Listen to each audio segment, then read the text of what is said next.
Arena, desierto, viento, agua, los faraones. De la tumba de la civilización llegaron hombres y mujeres venerados como dioses en la tierra. Guiaron a su gente durante una época de gran creatividad, misticismo e intelecto, que constituyó una de las mayores culturas del mundo. Durante 3000 años gobernaron en el antiguo Egipto y construyeron grandes monumentos para ellos y sus dioses. Las pirámides de Gizeh, la Esfinge, los templos de Abidos, el Valle de los Reyes. Sus nombres reales, Ramsés, Cleopatra, Keops y Tutankamón, aún resuenan con poder legendario, riquezas, conquistas y escándalo. Hubo faraones cuyas vidas están ahora enterradas en el misterio. Sus nobles tumbas contenían tesoros jamás igualados. Sus palacios han resistido milenios, construidos por los mejores arquitectos, artistas y expertos jamás sabidos. Descubra por qué se creía que este faraón era un herético que llevó su país al caos. O por qué este otro se llamaba Napoleón del antiguo Egipto. Y cómo un niño se convirtió en la figura más poderosa con 6 años. Los faraones, con ojos esculpidos en piedra, miran hacia el futuro. Sus caras encierran expresiones que transmiten un poderoso legado a los que les miran. Sus cuerpos, envueltos en lino, han viajado a través del tiempo y sus espíritus se reflejan en innumerables esculturas, dibujos y jeroglíficos.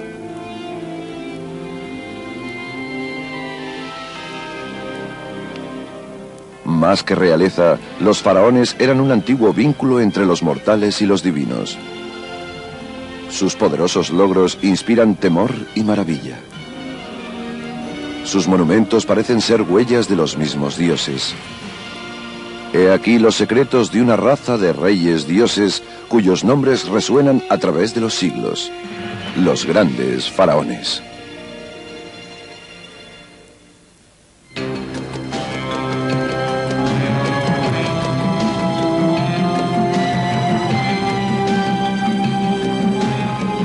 Egipto, faraones, primera parte.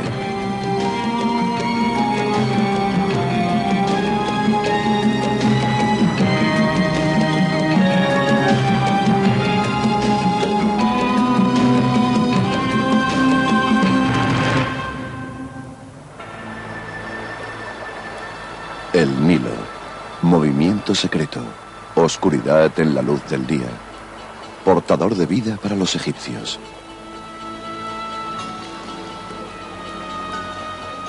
Antes de que los faraones marcaran el inicio de su civilización con la construcción de grandes monumentos, el Nilo corría libremente por estas tierras.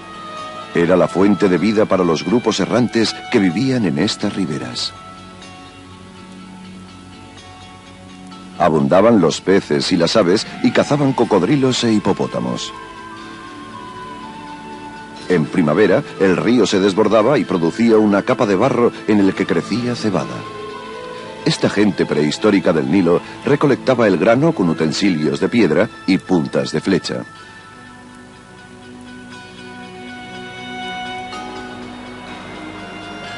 La vida dependía tanto del río que el historiador griego Heródoto dijo de Egipto que era el regalo del Nilo y el templo del mundo. Si se rasga una roca de las tierras o desiertos del Valle del Nilo, la marca queda para siempre. En esta tierra, 3000 años antes de Cristo, habitaban las figuras centrales de la antigua civilización egipcia, los faraones.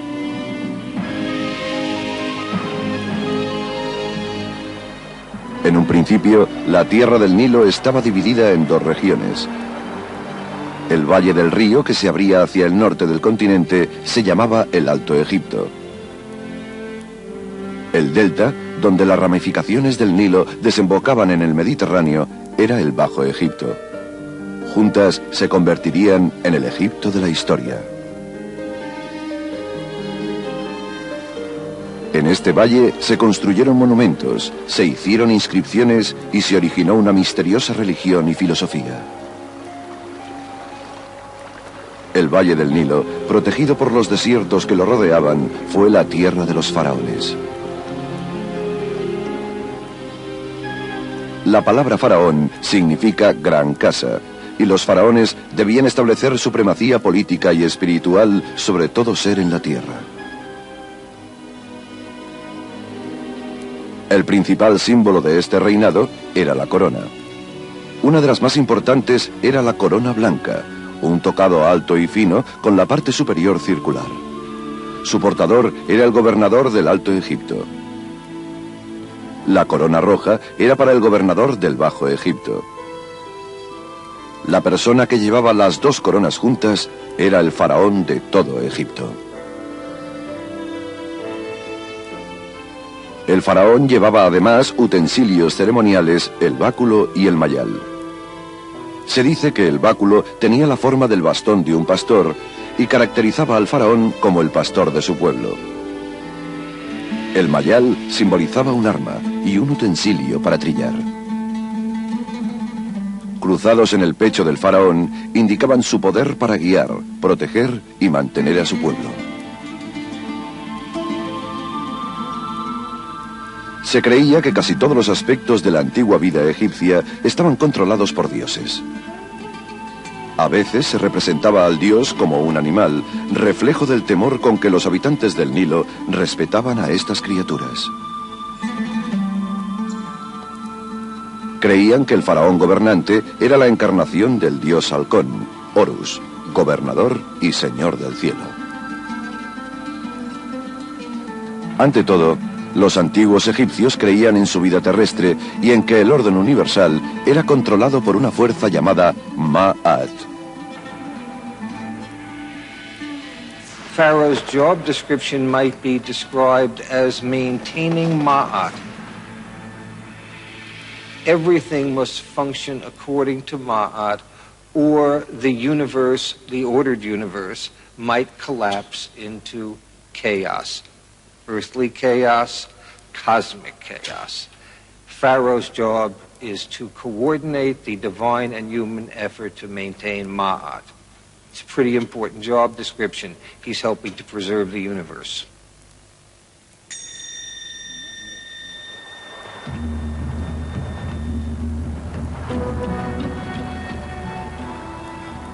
La civilización egipcia empezó cuando el Alto y el Bajo Egipto se unieron gracias a un rey guerrero en el año 3150 a.C. Se dice que conquistó a su enemigo en un fértil campo de papiro para convertirse en el primer faraón de Egipto. Las pruebas de este hecho se encuentran en el Alto Egipto, en Hierakonpolis, al oeste del Nilo. En las excavaciones se encontró una pieza de pizarra de color verde oscuro. La paleta de Narmer. Es el objeto histórico más antiguo de Egipto, esculpido 3000 años antes de Cristo. This is a replica of the Narmer palette, about third scale, so the original would have been much larger than this. And the biggest figure on the Narmer palette is the king himself, who we see kilted with a characteristic bull's tail, which the pharaohs wear, and wearing the head jet, or white crown, which is typically associated with Upper Egypt. In his hand he holds a mace, and he's using that to smite this foreign enemy. The classical interpretation of the Narmer palette has been that this pharaoh, Narmer, was the king who unified the country, and this document has really played a major role in that interpretation. Los jeroglíficos del faraón representan un siluro encima de un cincel y forman la palabra Narmer, un nombre que se traduce literalmente como siluro enfadado. This may sound to us rather amusing. However, the Nile has several species of electrically charged catfish that are capable of inflicting a very painful electrical jolt. so that I think the name really has some resonance. Según la leyenda, Narmer quemó el pueblo enemigo y mató a todos los soldados. La parte posterior de la paleta de Narmer representa esta escena después de la batalla. In front of the king and the followers of Horus is the remains of a battlefield with rows of beheaded individuals with their heads between their legs. Narmer empezó una batalla que marcó el alza de la primera dinastía de faraones, unos 5000 años atrás. Le siguieron 29 dinastías más. Los cambios eran debidos a la falta de un heredero o a las violentas revueltas que afectaban el futuro de las dinastías, un periodo que abarcó 3 milenios.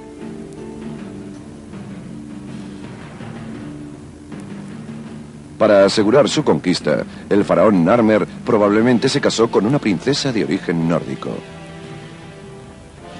Se trasladó al norte del Nilo y fundó su ciudad residencial en un lugar conocido como Muros Blancos. En el 3050 a.C. le sucedió en el trono su hijo, cuyo nombre, encontrado en un simple fragmento de cerámica, significaba halcón luchador. Se trataba del faraón Or-Aha. Aha probably inherited a system where many of the basic ideas about Egyptian kingship already existed. What he did was give it much more dramatic, monumental form.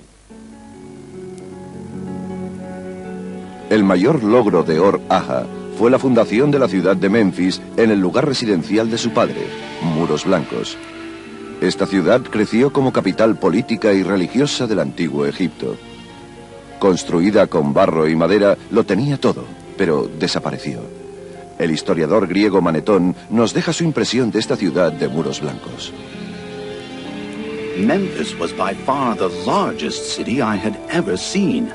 A colossal wall of pearly limestone encloses the city proper. Within the wall, many temples rise from the enormous spread of brown brick houses, and around them tower an army of gigantic statues. El faraón y su familia vivían en un palacio dentro del gran muro blanco. El interior estaba pintado con brillantes escenas de la vida egipcia. Los tejados de madera se aguantaban gracias a macizas columnas de piedra.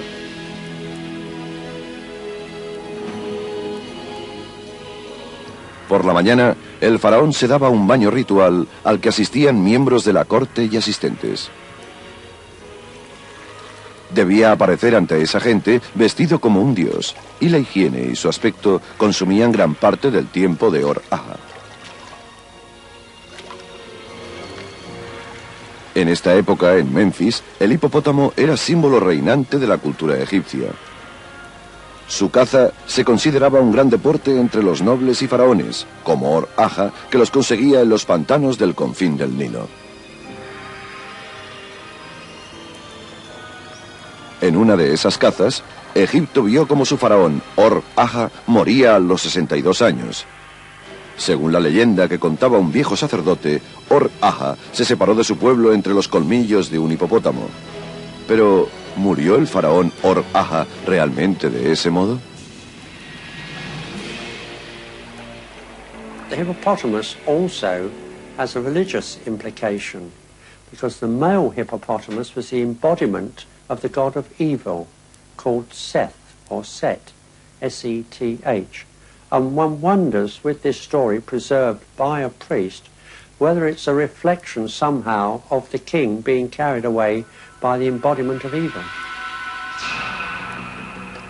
Tal vez el faraón de 62 años murió por vejez y los ancianos atribuyeron su muerte a su dios Seth, portador de feroces tormentas en el desierto, a quien los egipcios querían calmar.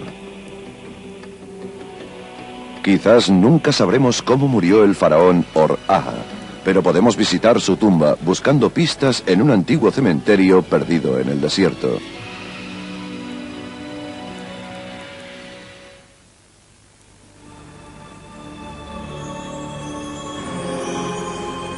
El Nilo, la gran autopista fluvial de Egipto. En la época de los primeros faraones, Or-Aha había muerto, Hacia el 3010 a.C., barcos construidos con cañas, con elevados arcos y velas de lino, flotaban en estas aguas. Impulsados por los vientos del Mediterráneo, estos barcos se utilizaban probablemente para llevar el cuerpo del faraón muerto 480 kilómetros hacia el sur desde Memphis a un lugar sagrado llamado Ábidos.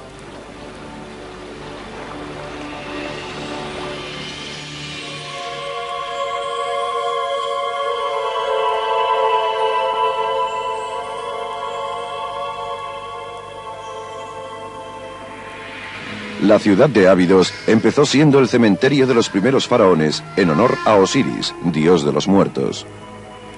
El legendario renacimiento de su cuerpo dio lugar a la antigua creencia egipcia de la vida después de la muerte.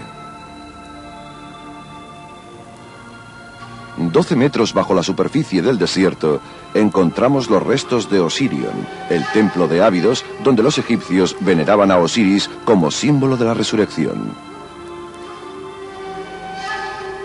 En las paredes hay inscripciones del libro egipcio de los muertos, unas indicaciones que permitían a los fallecidos pasar al mundo posterior. Hasta entonces, la mayoría de los cuerpos se habían enterrado en simples fosos poco profundos. Los efectos naturales de la arena del desierto sobre los cadáveres marchitaban la forma humana en muy poco tiempo. Para conservar sus restos para toda la eternidad, los faraones de la primera dinastía construyeron fuertes tumbas. Una vez enterrados en Ábidos, los faraones creían reunirse con su dios. Así, continuaban gobernando y manteniendo el orden universal para siempre. La tumba que esperaba al faraón en Ábidos se llamaba Mastaba, que significa banco en egipcio. Se construían para durar siempre, con ladrillos de barro, con un techo llano y con unos lados inclinados. Dentro había compartimentos que contenían varios tipos de alimentos, utensilios y muebles que fortificaban al rey para la eternidad. Bajo esta estructura había un pozo que llegaba a una habitación subterránea de ladrillos. Allí reposaba el cuerpo del faraón y el pozo se llenaba de piedra para que la tumba fuera inaccesible. La mayoría de expertos dicen que las ruinas de esta tumba, llamada tumba B19, contuvieron una vez los restos del faraón Or-Aha.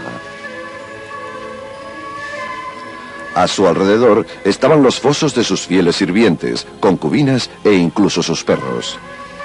Estos fueron sacrificados para acompañarle en su otra vida. En un tiempo, estos sacrificios finalizaron y los fosos alrededor del faraón se reservaban a la familia real y objetos valiosos.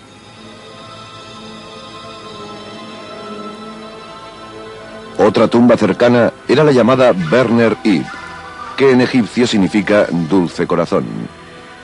Es posible que fuera la tumba de la reina de Or-Aha o quizás de su concubina preferida.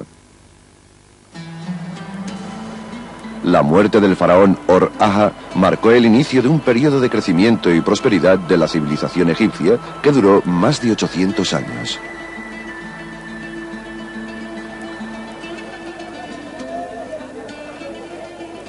Memphis era el centro de la cultura y el comercio. Los obreros descargaban ganado y verduras que venían del Alto Egipto. Llegaba oro, marfil y piedras preciosas desde Nubia. Los egipcios conservaban escenas de esta vida en modelos de madera. Sabemos que la tierra del valle tenía mucha vida y necesitaban grandes cantidades de pan. Se cargaban vacas para utilizar su carne, la preferida de la clase noble. Un país tan poderoso necesitaba administración. Estas tareas las llevaba una clase especial de los antiguos egipcios, los escribas. The scribes are very important because they really represent the official class, the bureaucrats who make up the government, who really made Egyptian culture possible. The pharaoh was the leader, but without the bureaucratic structure to fulfill what he thinks is needed, the Egyptians couldn't have achieved what they had to achieve. But it's important to remember that only maybe 5% of the Egyptian population at any time were actually literate. El faraón tenía que delegar muchas de sus funciones a los oficiales llamados visires. Estaban en segundo lugar después del faraón. Se educaban como escribas y se representaban sentados con las piernas cruzadas y con papiros en sus regazos. Era la postura normal para escribir. El escriba no solo se aseguraba de cumplir los deseos del faraón, sino que también dejaba una huella en la historia.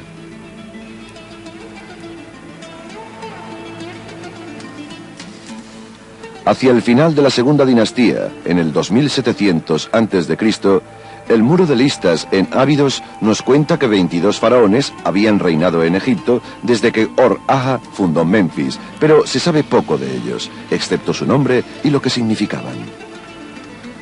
El nombre de un faraón significaba Dios de los poderes placenteros. Otro significaba simplemente poderoso en su corazón.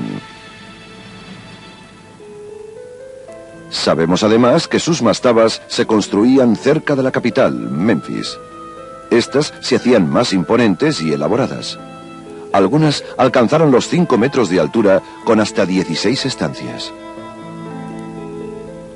La construcción cada vez más elaborada de estos monumentos para los faraones indica un crecimiento de la confianza, riqueza y conocimiento. Los egipcios pronto desarrollaron nuevas técnicas para la construcción y la arquitectura. La tendencia hacia la belleza y excelencia los trajo a Saqqara.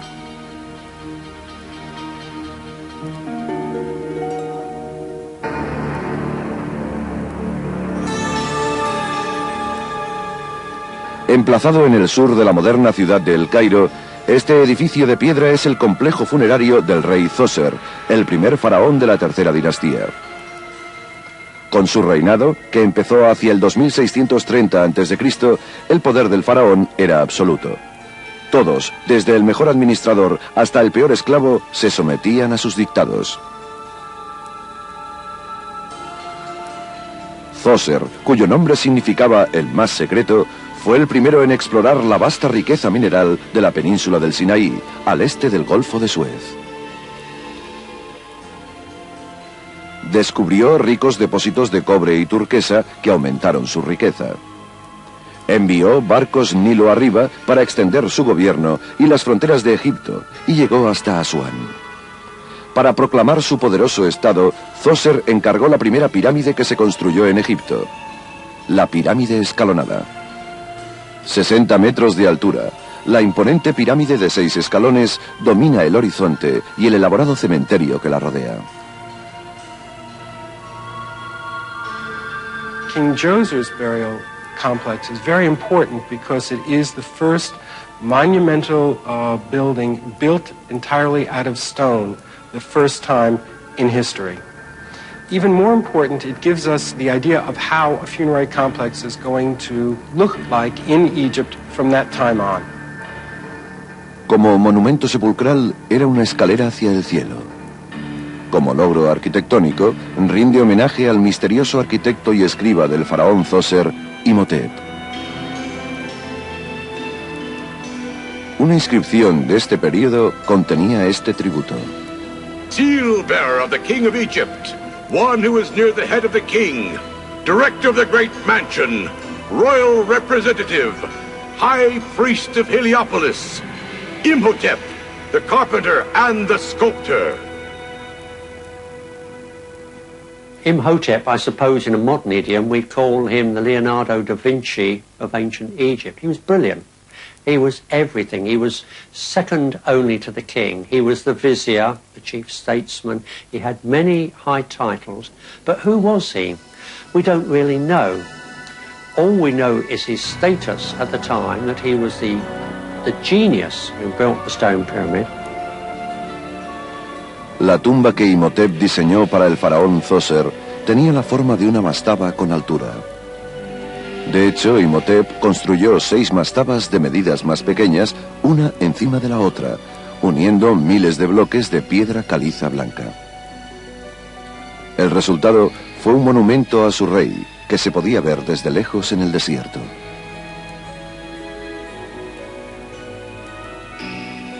La construcción de esta primera pirámide coincidió con la elección de Djoser, dios del sol Ra, como dios dominante en el país. Para honorar a Ra, los templos adjuntos a la pirámide se construyeron con entradas hacia el este, encaradas al amanecer.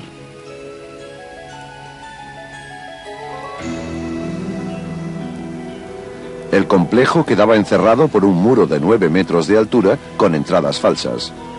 Sirvió como escenario simbólico de la fiesta de Set, una ceremonia para celebrar el símbolo faraónico de la fertilidad. El faraón debía pasar por un ritual que representaba a Egipto. Dentro, en una de las galerías de la pirámide, hay un relieve que dibuja a Djoser entrando eternamente a la fiesta del Set, mientras su corte le aclama.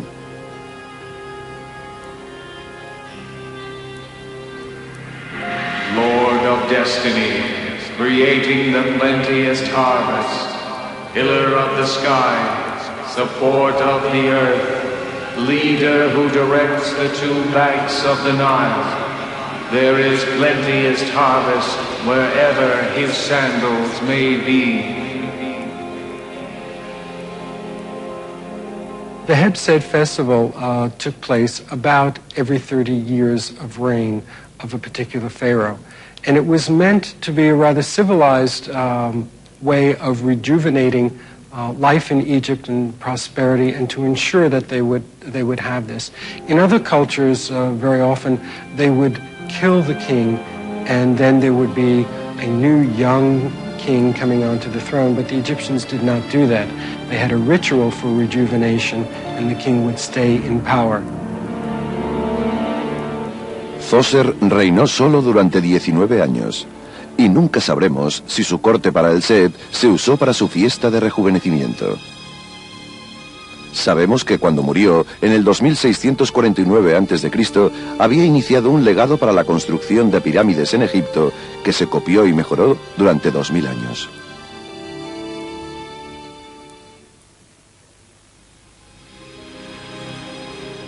Los autores antiguos, gracias a quienes la historia de Egipto sobrevive, nos dicen que la tercera dinastía bajo el faraón Djoser finalizó en el 2613 a.C.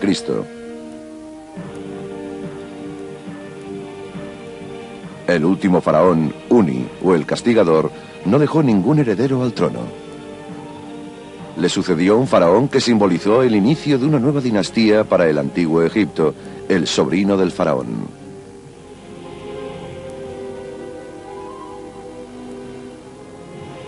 El muro de listas en Ábidos nos cuenta que Nefru era de Memphis, pero de un linaje real diferente. Su boda con la hija de Uni, Etep-Eres, unió los dos linajes y empezó una nueva dinastía de faraones egipcios, la cuarta. Esta dinastía duró más de 400 años y tuvo 17 faraones distintos.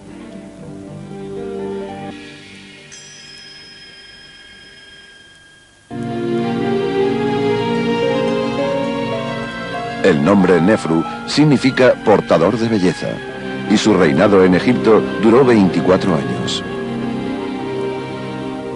El predecesor de Nefru, Djoser, extendió la frontera egipcia hasta Asuán. Nefru quiso llegar más lejos enviando una campaña hacia Nubia para fundar la ciudad de Buen. Esta se utilizaba como base para expediciones mineras, comercio y conquistas. Se dijo que volvió con 7.000 esclavos nubios para utilizar como obreros y con 200.000 cabezas de ganado.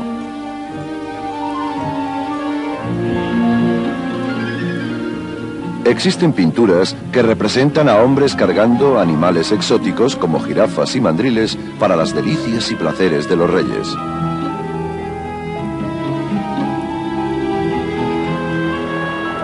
Hay pruebas de que Nefru, al igual que su predecesor, consiguió la riqueza mineral del Golfo de Suez. Este relieve representa un asalto a las minas de turquesa en la península del Sinaí, donde Nefru mata a un enemigo. La inscripción llama al faraón el gran dios que conquista las tierras extranjeras. Otro de los principales placeres que buscaba el faraón era la madera. Se necesitaba mucha para los muebles de las casas de los ricos. Pero había pocos árboles en Egipto y para conseguirlos, los egipcios debían viajar por mar.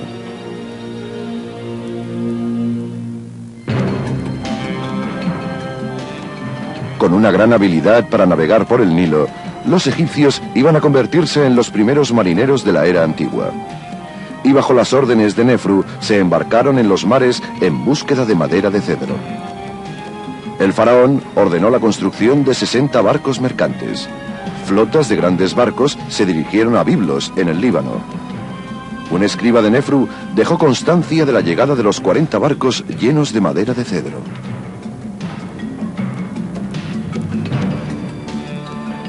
Las inscripciones en los muros nos cuentan que Nefru premiaba con muebles de cedro y ladrillos a sus oficiales, pero tenía en cuenta la distancia entre ellos.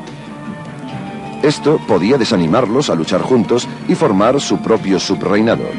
Aún así, el rey tenía tiempo para celebraciones.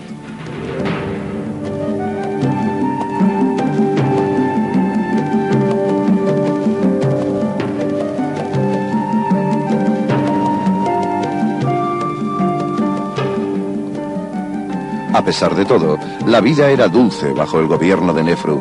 Egipto entonces era una tierra de paz y plenitud. Se celebraban reuniones de nobles con el faraón y su reina.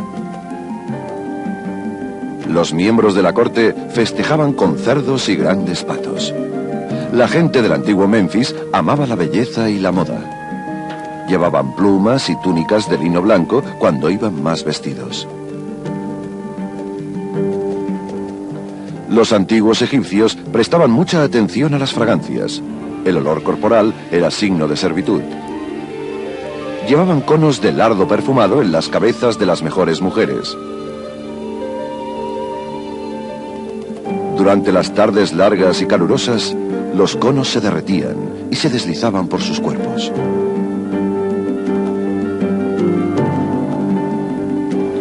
Otro signo del estilo de los faraones se encuentra en un papiro que cuenta cómo un aburrido rey Nefru se encontraba en un lago rodeado de bellas mujeres vestidas solo con redes de pescar. Para acabar, los egipcios estaban unidos al pasado al ser la reencarnación del espíritu de los fallecidos. Era natural que los símbolos que perduraban en la cultura fueran las mansiones de los muertos, las pirámides. El faraón Nefru trasladó el cementerio real. No en Abidos, sino en un nuevo lugar al lado del Nilo llamado Dashur. Aquí construyó las primeras y verdaderas pirámides. Durante mucho tiempo, este lugar no se podía visitar y solo lo han visto los arqueólogos. Abierto recientemente, ofrece una extraña vista de las espectaculares construcciones de Nefru que dominan al horizonte.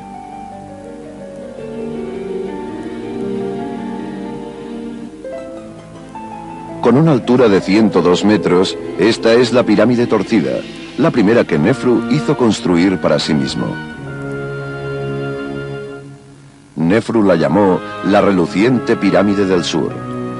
Su forma hizo que algunos expertos pensaran que debido a la repentina muerte del faraón, tuvieron que terminar la pirámide con prisa. Su curiosa forma nos dice mucho de los constructores de pirámides de Nefru. The bent pyramid is probably one of the first major lemons that we can find in history. When they originally started building the pyramid, the Egyptian architects didn't realize that the ground on which the pyramid was built could not carry all that weight. So as a result, when they got halfway up, the interior of the pyramid started cracking. There were all kinds of structural problems. So one of the ways they tried to fix it was to change the angle of the pyramid to a less steep slope so that there would be less mass of rock on it. Dentro, Nefru tenía este relieve de caliza en el muro de una estancia. Le representa a él vestido para su fiesta del Set. y lleva la doble corona que lo consagra como gobernador del Alto y Bajo Egipto.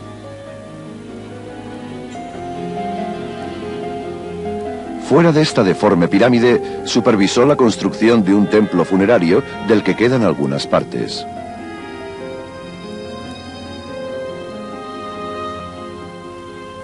I think the pharaohs kept very close tabs on their monuments, especially their funerary monuments, their pyramids and mortuary temples. And they would probably have been there quite often to see at first hand how things were going, because no matter how powerful the pharaoh was when he was alive, his eternal prosperity depended on having the right tomb. And so in a way, for them personally, this was one of the most important events of their reign. And it was very unfortunate if you were a chief architect and something really went wrong, which occasionally did. Este fue el final de la pirámide torcida. Sus estancias quedaron vacías para siempre, pero no castigaron a sus arquitectos. Un par de kilómetros al norte construyeron una obra maestra, la más impresionante de Dashur, la Pirámide Roja.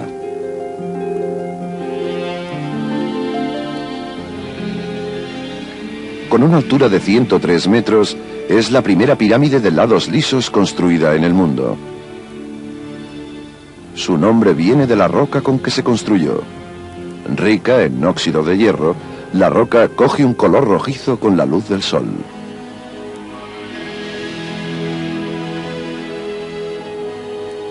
El diseño de la pirámide roja de Nefru estuvo unido a la aparición del dios del sol, Ra, como el dios dominante del país. Se construyó para representar al sol en la piedra. Sus lados reproducen los rayos del sol en el ángulo que mira hacia la tierra a través de una nube. La pirámide también representaba el lugar divino del faraón en Egipto. The king is at the apex, the pharaoh, and it spreads down, widening out. The immediate family are the closest and higher portions until you get right down to the broad base. It tells us how unified the kingdom was, how the king, the pharaoh, could call upon forces to build, and people were pleased to work on this because it was a monument to the king when he became a god after he died, and in so doing it ensured their own well-being on earth. Irónicamente, la punta o ápice de la pirámide roja que simboliza a Nefru cayó al suelo, donde se ha conservado.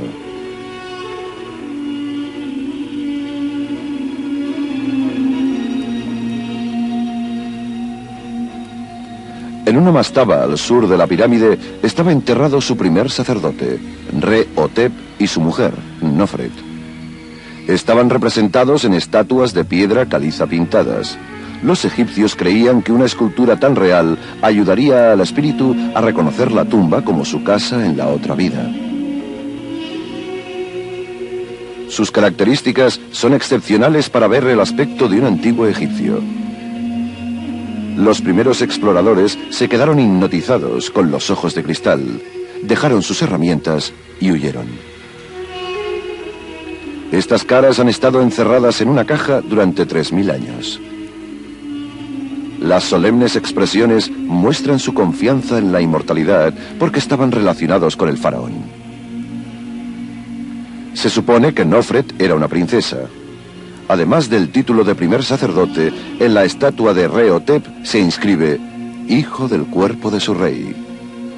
Esto ha hecho que los expertos pensaran que la figura podía ser el hijo de Nefru.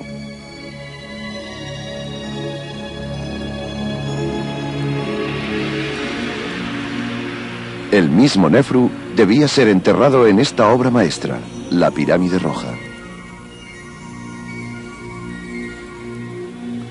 Un magnífico pasaje nos lleva a una cámara con tejados de hasta 13 metros de altura, soportados por vigas de madera.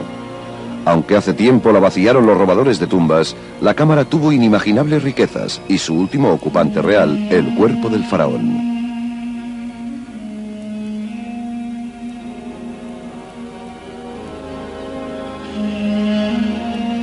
El faraón muerto observaba a través del agujero para ver cómo el día se volvía noche.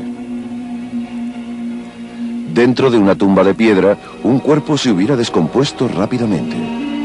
Los antiguos egipcios se dieron cuenta de que realmente destrozaban lo que esperaban proteger. Con su muerte, Nefru se convirtió en otra cosa.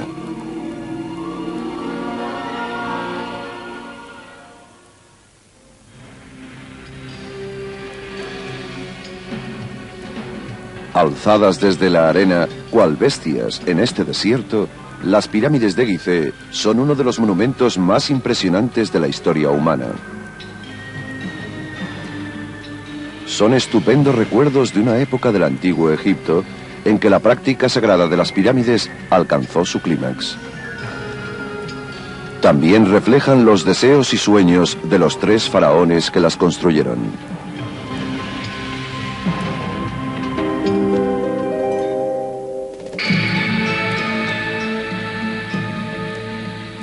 Durante la cuarta dinastía del antiguo Egipto, los faraones emprendieron los proyectos más ambiciosos hasta entonces.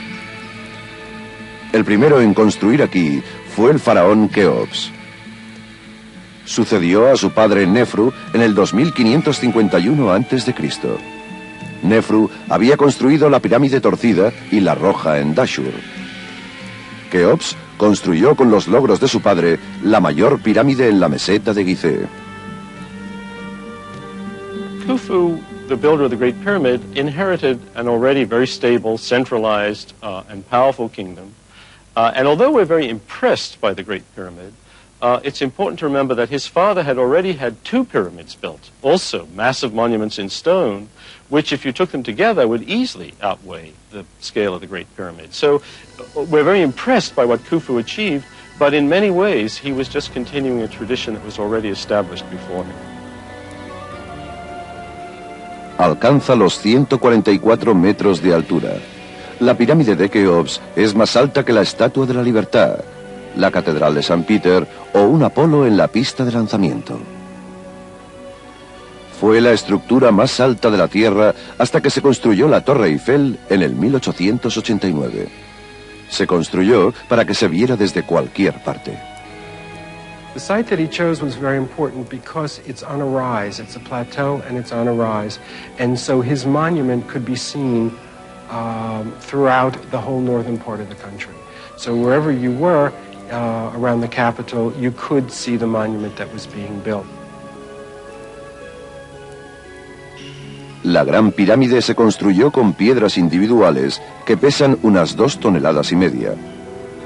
La gigantesca estructura contiene más de 2.300.000 piedras colocadas en un orden tan perfecto que era imposible no pensar que era un proyecto de los dioses.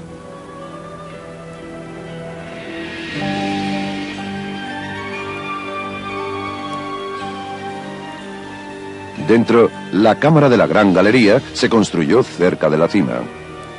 Es una habitación de granito rojo, el lugar de reposo final para el faraón. Al final de la cámara está el sarcófago de granito rojo del faraón Keops, para quien se construyó la Gran Pirámide. El término sarcófago viene de las palabras griegas sarx, que significa carne, y pagein, para comer.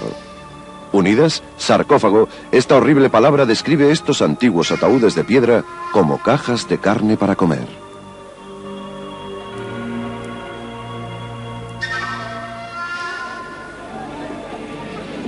Como los egipcios extrajeron, dieron forma y movieron tantas piedras en Gizeh, ha hecho recapacitar a los expertos durante siglos. No tenían animales o ruedas lo bastante fuertes para llevar el peso.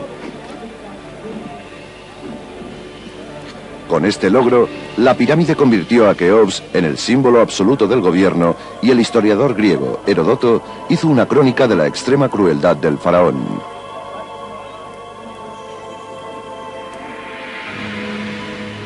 Khufu drove them into the extremity of misery. For first, he shut up all the temples to debar them from sacrificing in them. And thereafter, he ordered all Egyptians to work for himself. To some was assigned the dragging of great stones from the stone quarries in the Arabian mountains as far as the Nile. The people worked in gangs of 100,000 for each a period of 3 months. The pyramid itself took 20 years in the building. But to such a pitch of wickedness did Khufu come, that when in need of money, he sent his own daughter to take her place in a brothel. Los historiadores modernos dudan de que Keops fuera realmente un rey del infierno. The notion that Khufu was a harsh ruler seems to have originated in a text that dates to a much, much later period, in which he is seen as sort of a bored or even an indifferent ruler, not to say necessarily harsh. That idea was picked up by the later Greek historians, and we are told that he was truly a tyrant. But really, there is no contemporary evidence. Hay poca historia escrita que describa al constructor de la Gran Pirámide. Aparte de un busto de granito que quizás lo represente, solo ha sobrevivido de él una estatuilla esculpida en marfil.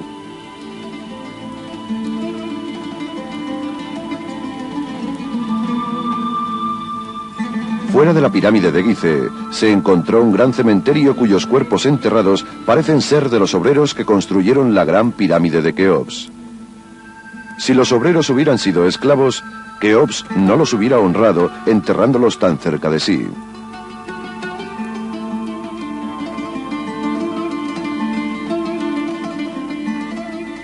Sabemos que no solo las pirámides eran los signos de la clase alta. Durante la Cuarta Dinastía, la práctica del embalsamamiento se convertiría en un arte secreto y místico al transformar el cadáver en una momia.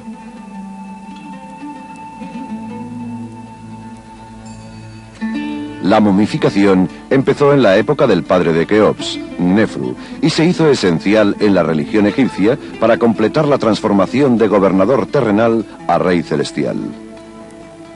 Creían que conservando el cuerpo físico intacto, se conservaba el espíritu del faraón para siempre. Era un elaborado ritual de embalsamamiento para salvar al cadáver de la descomposición y restaurar sus facultades para vivir en una tumba bien equipada. La conservación de los cuerpos con la momificación nos permite ver las caras de los faraones, cuyos cuerpos se conservaron durante 4000 años.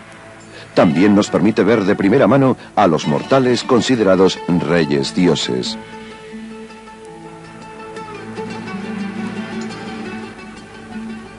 Los análisis médicos han detectado que los faraones tenían piedras en los riñones, tuberculosis, polio, apendicitis, hernias y cólera.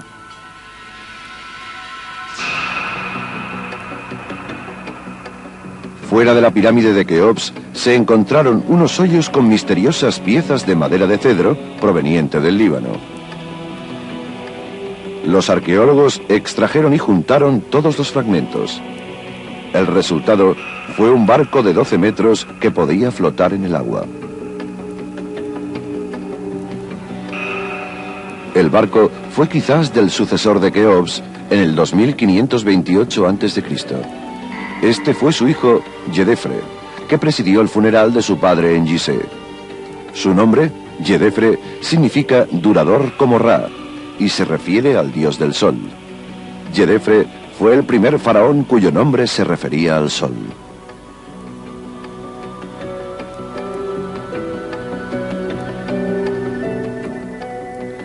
El faraón Yedefre gobernó durante 10 años y fue sucedido por su hermano Kefren en el 2520 a.C. Kefren, cuyo nombre significa aparece como Ra, dios del sol, empezó la construcción de la segunda pirámide en Gizeh. Esta pirámide era para él y la construyó en la sombra de la Gran Pirámide. Hay pruebas que revelan que su trabajo continuó a lo largo de su reinado de 30 años. During the reign of Khafra, the Egyptians certainly seem to have been very prosperous as they were under his predecessors, although some people have suggested that the drain on the economy and the national population of building these great pyramids was so huge that impoverishment started to set in at about that time. Además, se sabe que la ascensión al poder de Kefren marcó un giro en la Cuarta Dinastía, una sucesión de reyes que había empezado 600 años antes. Kefren construyó un elaborado templo mortuorio y una magnífica estatua de medidas reales de sí mismo, protegido por el rey Halcón Horus.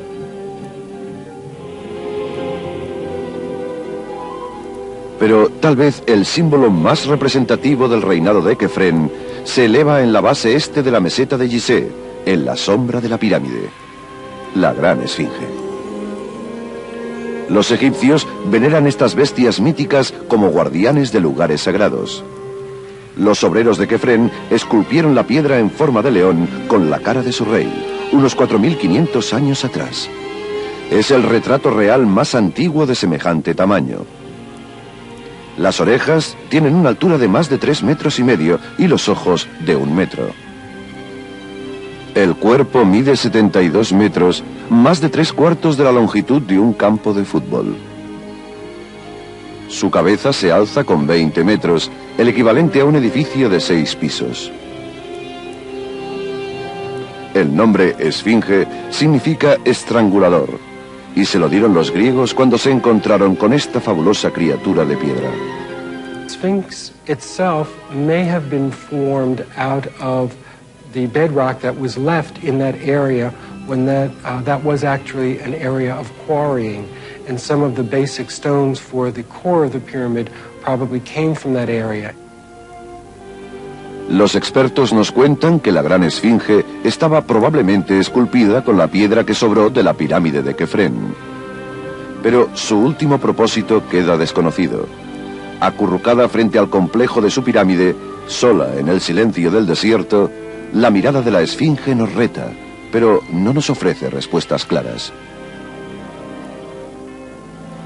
Su cara, cicatrizada por el tiempo y desgastada por el clima, mira por encima de un llano hacia la puesta del sol. La historia un día reveló que el sol abandonaba a la dinastía de los faraones que construyeron las pirámides y la Gran Esfinge de Gizeh.